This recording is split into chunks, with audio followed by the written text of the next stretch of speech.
kakhulu nje nokuthi bengingazanga kuye kodwa sengizoza indaba ezibuhlungu kangaka ngayo. Kusoleke abantu abalishumi nesithandathu ze kwanqolekeka abangama-45 kuquka nomqhubi kwingozi yehle kuhola u-R21 ekuruleni ngentsasa yanamhlanje. We have the murder that happened on Saturday, which we're trying to trace the suspect. Now we have these 2 people that were shot in the crowd that we're now trying to find who are the shooters. Basothukile abahlali baseMaoti eNanda KwaZulu-Natal kulandela ukudutyulwa kubulawa abantu abathathu ngethuba abahlali bekwintlanganiso echasene nolwaphulo-mthetho izolo. Umphathiswa wemfundo esiseko uSiviwe Kwarhube uthi yabonakala indima abayihambileyo ngokuphathelene nokupheliswa kwezindlu zangasese ezingagungxulwayo ezikolweni.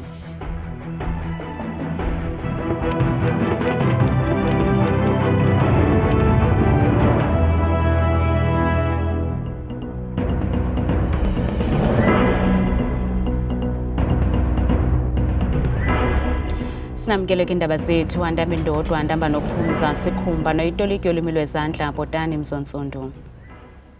Kusoleke abantu abalishumi-nesithandathu ze kwanqolekeka abangama-45 kuquka nomqhubi kwingozi yehle kuhola u-R21 ekuruleni ngentsasa yanamhlanje. Ibhasi ibikhwele amaxhoba iye yabhukuqa ukanti abasemagunyeni bayaphika ukuba le bhasi bizele iphuphuma.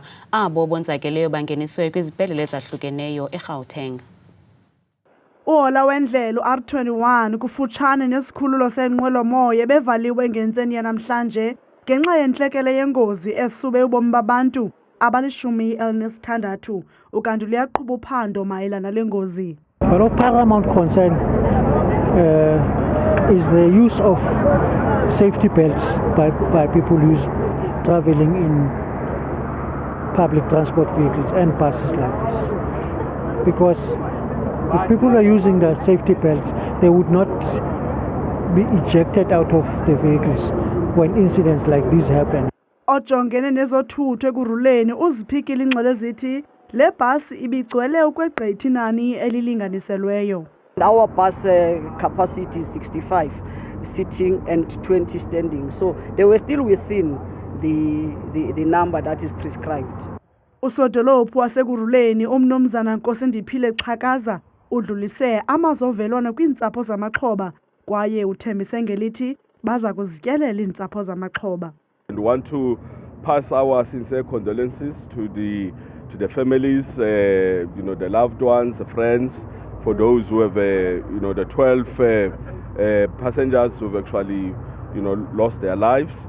And we want to wish this, extend our words of comfort and wish speedily recovery to those who are injured. Ixhobe lisindileyo kule ngozi licacisa ngokwenzekileyo. Basi bisesipitini andibigcwele. So uyashintsha ilane. Ibekunemoto actually biphambi kwethu. And then bathi lo moto iyashintsha ilane angena kule lane yethu. So ibhasi yazama ukuthi yayiphepha. Mayithi yayiphepha mayithi uyibuyisela kakhona kule lane yethu since siya lepho mona waluzi control. Yeah, so okunye ke yona ive slider ke wangathi phansi. Yeah, mina siphumela lapha phezulu. Abanye baphumile la phansi mara abantu balimela kakhulu yila bebe on this side la iwe ngakhona. So thina sisamanye nje ukujambela phezulu. Besimile actually ngathi sisindiswe yiloko. Ukanti insapho zamaxhoba zisadandathekile. Sizubuhlungu kakhulu my sister because sizwe le ndaba ekseni ngabo so basivulela sambona uye namathemba ukuthi besitshela ukuthi maybe usesibhedlela aphelile. Ngizwe ekseni vele bengiziyele emakhaya bangifonela ukuthi kumele ngiphume ngiyombheka ngoba sekunengozi ngahlika ngafonela abanye ngeza la ukuthi ngizombheka khona ngahlala until zabuya izimoto nabo sangena sahamba ke sangena ngaphakathi ngambona ngoba vele ngiyamazi ulimele ngibhlungu kakhulu nje nokuthi bengingazanga kuye kodwa sengizoza indaba ezibuhlungu kangaka. Uganda yaqhuba amalungiselelo oqinisekisa ukuba iintsapho ziyawafumana amalungu azo. Basothukile abahlali baseMawoti eNanda kwiphondo laKwaZulu-Natal kulandela ukudutyulwa kubulawa abantu abathathu ngethuba abahlali bekwintlanganiso echasene nolwaphulo-mthetho izolo kudizwe ukuba iqela lamadoda angaziwayo livulele ngeembumbulu ngaphambi kokuphela emehlweni. Umkomishinari wamapolisa KwaZulu-Natal uNhlanhla Mkhwanazi uthi basezithendeni zabarhanelwa abadubule babulala amalungu oluntu lwaseMawoti izolo. We have the murder that happened on Saturday, which we're trying to trace the suspect. Now we have these two people that were shot in the crowd that we're now trying to find who are the shooters. Ukwathe oludutyulo luqhutywe ngoxa impindezelo abalandela umzila wokudutyulwa kwamadoda amathathu ngomgqibelo.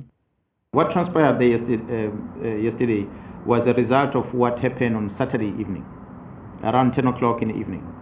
There was a shooting incident in one of the homestead where 3 people were killed, a 54-year-old and a 31 and a 27-year-old. Yesterday morning, some structures of the communities decided to convene a meeting at the stadium, the community meeting at the stadium. But while that gathering was happening, everyone had gunshots on the road. 2 people are shot, and whoever shot got mixed in the crowd. Ukwakhalimela abahlali ngokuthabathela ezandleni umthetho watsho isithi bayaphandwa nabo ngesisiganeko. Libuyele enkundleni namhlanje ityala likasomashishini waseGauteng uAndy Kawa. uKawa wadlwengulwa ngoDisemba ka-2010 eKings Beach eGqeberha iiyure ezili-15. Namhlanje uKawa ebengazikhumbuli kakuhle ezinye iinkcukacha ngokwenzekayo ngale mini yeselegu. Ngethuba kuxoxa ityala umtyholwa uMoses Qesha ebengaziva kakuhle kwaye ijaji ithe yayalela ukuba asiwe kwiziko lempilo ukuze ahlolwe. Ukanti lityala liphinde lahlala kwakhona emva kwentsimbi yesibini emva kokuba ummangalelwa ebuyile kwiziko lezempilo. Ukanti uKawa ngethuba kufundwa ubungqina bakhe uthe uninzi lwezinto ezenzekayo akasazikhumbuli kakuhle. I couldn't have said khaki, and if I did I was confused because I couldn't see the colors of the pants, I could see the silhouettes. And secondly, I do not remember him sitting next to me. I remember him talking. Whether he was sitting on top of me, I really do not remember. But I remember him talking to me. uKawa woleke ngelithi uQesha wayethe qolo ukuzithathela ngolunya kuye kwaye wamxelela ukuba ukwenza oko kuba emthanda. On the issue of the rape and on the side and whether I continued on the side to the stomach, I don't recall that. I think that it's something I do not want to remember because I think it was painful. Kusenjalo usapho lukaKawa luvakalise ukuba lusanxunguphele sesisenzo. Traumatizing isn't even the word. The accused has said that he's not feeling well. I'm not feeling well either. Neither is my mom. He's not the only one who takes medication in order to try and cope. Elityala liza kuphinda lihlale ngomso.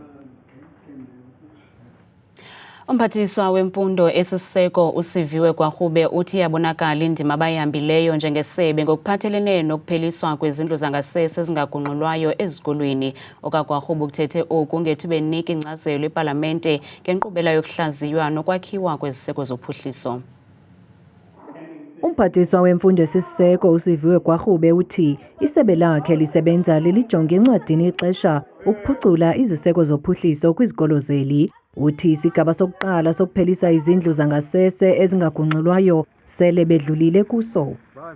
To date, the DBE has been advised that we have approximately over 93% of all identified pet toilets have been replaced under the SAFE initiative. OkaGwarube uhambise wathi ukuphuculwa kwezi zindlu zangasese kuqinisekisa ukhuseleko kambe kukwabuyisa nesidima sabafundi kwakunye nootitshala.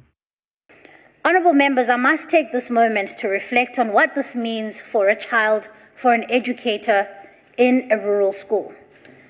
Toilets are not just about a facility in a school. They're about safety, they're about dignity. Kananjalo uthe ukubhenela kubuxhakaxhaka banamhlanje lelinye ikhubalo eliza kujongana nemingeni yeziseko zophuhliso ezikolweni.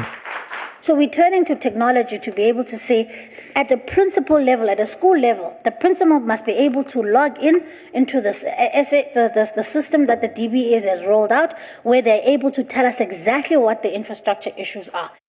Ugqibelise ngelithi kukho iqhinga abaliphekayo nomphathiswa wamapolisa uSenzo Mchunu lokungenelela kukhuseleko lwezikolo kwilinge lokulwa nolwaphulomthetho olujolise ezikolweni nakwititshala. Isebe lophuhliso loqoqosho eMpumalanga lixhalabile izenzo zokunyashwa komthetho ngosomashishini kweliphondo. Amagosa aphezulu elisebe bambisene neagente zonyanzeliso mthetho benze uqoqo namhlanje behlola izipaza shops nevenkile ezithengisa ukutya kwingingqi yaseNkomazi, nalapho bafumanise ukuba abanye abanikazi bevenkile abanazo impepha mvume zokuthengisa kwaye bathengisa ukutya okuphelelwe lixesha.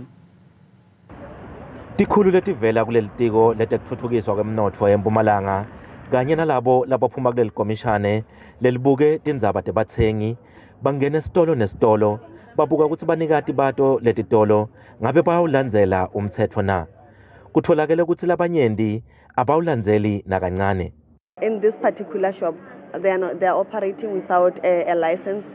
They are actually alleging that the license is there, it has been renewed, but without the proof of such, there's no license. So now they are packaging as well. It's not okay. They overpacked their shop. Kuphinze kwatfolakala kutsi letinye titolo titsengisa kudla losekungekho esimeni lesikahle. There's a lot of food that has actually expired, and generally, all food that has expired is concerning, but it's even more so when it's actually food stuff that is consumed by infants. Siyakhala vela mabasengisela into letingasi right. Siyabonga ukuthi nitile into sincedzisa nabo batawubona ukuthi vela letinto leti basengisela tona tise right. Sini namuhla sijabulile ukuthi nifikile la eNkomazi. Kufika kwenu sidiva sijabulile ukuthi ntolekelela letinto batithengisa kule titolo tingasi right, bantwana bethu tikolweni batholakala labanye bagula bayaphalaza. Sithanda kakhulu kusho ukuthi kungathi lento ingaqhubeka ngoba bafowethu badla tinto letingekho esimeni lesikahle. Emalunga emphakathi athi afuna ukuthi uhulumende aqinise sandla kakhulu kulabo labaphula umthetho. Etindzabeni tethu ku Channel 163 lotilethelwa iNewsroom Africa, ngingumweli Masilela kaMaqhekeza eMpumalanga. Mengameli weli umnumzana Cyril Ramaphosa ulikhusela ilungelo lakhe lokubamba inhlanganiso ezisekhusini nosomashishini waseMelika uElon Musk okuvele ngethuba ebephendula imibuzo eParlamente eKapa namhlanje, ukanti oku kugxekwe kabukhali inkokheli ye-EFF umnumzana Julius Malema ngelithi uMusk unobuhlanga. Unrepentant racist became emboldened and then made more bad remarks about South Africa even after meeting you physically. You still saw a need to go outside the diplomatic channels and made a contact with an individual, not using diplomatic relations or mechanism within which we resolve diplomatic disputes as South Africa. We do talk to non-state actors as well as state actors. And we will continue to engage with people both inside and outside of South Africa to promote our country and to promote the interests of our country. There's just nothing sinister about the various discussions that we hold with a variety of people, even on an ongoing basis. When people make contact with us, yes, we talk to them, but we always make sure that our foreign policy positions are advanced and they are not undermined or diluted. Umphathiswa wezezimali umnumzana Enoch Godongwana uzakuthithaca intetho yakhe yohlahlo lwabiwo-mali ngomso emva kokuhlehliswa kwayo kule nyanga iphelileyo emva kokungaboni ngasonye kwamalungu orhulumente obumbano ngokunyuswa kwerhafu ye-VAT ngo-2%, kodwa ngoku kukhangeleka ngathi lo 2% wehlisiwe emva kwentlanganiso yamalungu alorhulumente wobumbano, kwaye ngoku sijonga kuba uza kuba nefuthe elithini umba wokunyuswa kwe-VAT kwabo bangathathi ntweni kuquka nabathengi ngokubanzi. Abemi boMzantsi Afrika kuzawunyanzeleka ukuba baqale ukuhlengahlengisa ipokotho ngelokulungiselela irhafu encinci ye-VAT. Oku kuza emva kokukhatywa okokunyuka kwayo ngo-2%. Kulindeleke ukuba umphathiso wezezimali acebise ukunyuka kwe-VAT ngo-0.5% kuye ku-0.75%. No matter what the level of the increase on the VAT will be, it will have a negative impact in terms of the poorest South Africans being able to afford sufficient food as well as the electricity bills. And that is a problem because it could likely lead to deeper senses of poverty and deeper inequalities. Lentetho yalibaziseka kwinyanga ephelileyo ngenxa yongquzulwano malunga nokunyusa kwe-VAT okucetywayo. We see that the zero-rated basket of foods increased by 0.8% and 0.5%. So the larger increase was amongst the zero-rated foods. So affordability plays its role. Technically it should, but in many cases it does not. Amaqela ezopolitiko kuquka ne-DA kwakunye nemibutho yasekuhlaleni anike isebe lezezimali eyabo inguqulelo yohlahlo lwabiwo-mali, kodwa kunzima njengoko eli lijongene noqoqosho olungakhuliyo kwakunye nentswela-ngqesho ukubalula nje izinto ezimbalwa. Make sicaphule abantu kwikhasi lethu bephefumla ngokunyuswa kwe-VAT. Umaku Khayalethu kaMbiko uthi urhulumente akanawukwazi ukwenyusa i-VAT ngoba oko kuza kuchana thina bangathathi ntweni ikakhulu kungcono ukuba enyuse irhafu yezamashishini kunaloo nto utsho esengqushwa. Thozamile Siyila uthi kodwa iyaxaka uba kutheni umba we-VAT usesithatheni kodwa kunzima amaxabiso ezinto onyuka oko utsho eseFredenburg. Uzolani kaDosini Ncanda uthi bazokwenyusa amaxabiso ezinto ngoku sele ephezulu kakade phofu bathatha izimbiwa zelizwe lethu baphisa ngazo eMelika ezona bekufanele ukuba kuxhamla abemi boMzantsi Afrika utsho esemfuleni eKapa. Nantsi imozulu noThabile Makhaphela.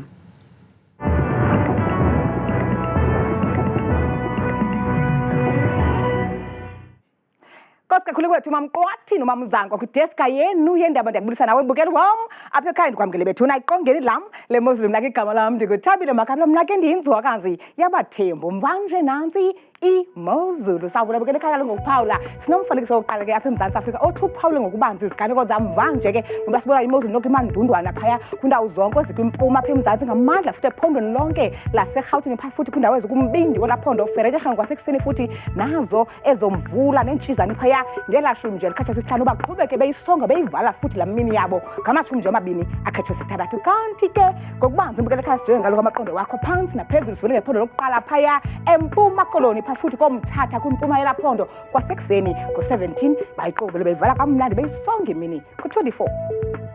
Nathi ke kaloku kukhona futhi imozulu phaya ephondo lelikumbindi ke apha eMzantsi Afrika elo phondo yiFreystata njengapha kumbindi walo futhi kovelcom kwasekuseni futhi akhona amafutha angephi ekhatsha lilanga phaya emva kwedinner ngeshumi nesixhenxe futhi mbukile ekhaya masihlabele mgama kokubanzi phaya ephondweni lasentshona koloni ngamandla futhi kwindawo ezisenqomeni phaya ubuyayibona phaya indawo eziphakamileyo futhi koFredendal ekuseni ngelashumi nje likhathwa sisithandathu kuye kutshisa kufudumale kamnandi ngorhatya ngamashumi mathathu aze akhathwe sisibini kanti ke mbukele ekhaya phaya ephondweni laseNorthern Cape ngomso amandla kakhulu phondo phaya indawo ezifana seKuruman kwasekuseni futhi ngeshumi nesibhozo wehla njalo uthe chu futhi phaya koKimberley liyavela ilanga.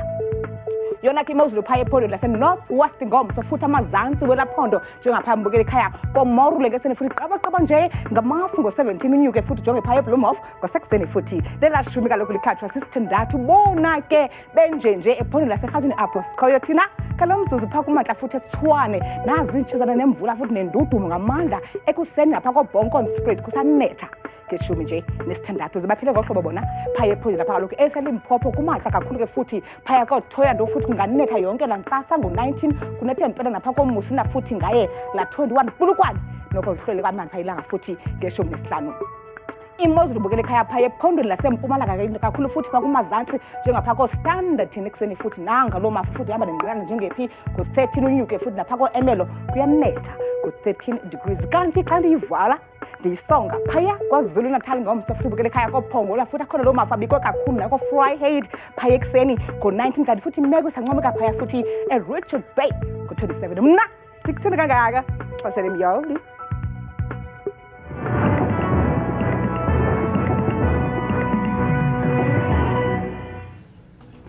mnandi mawethu.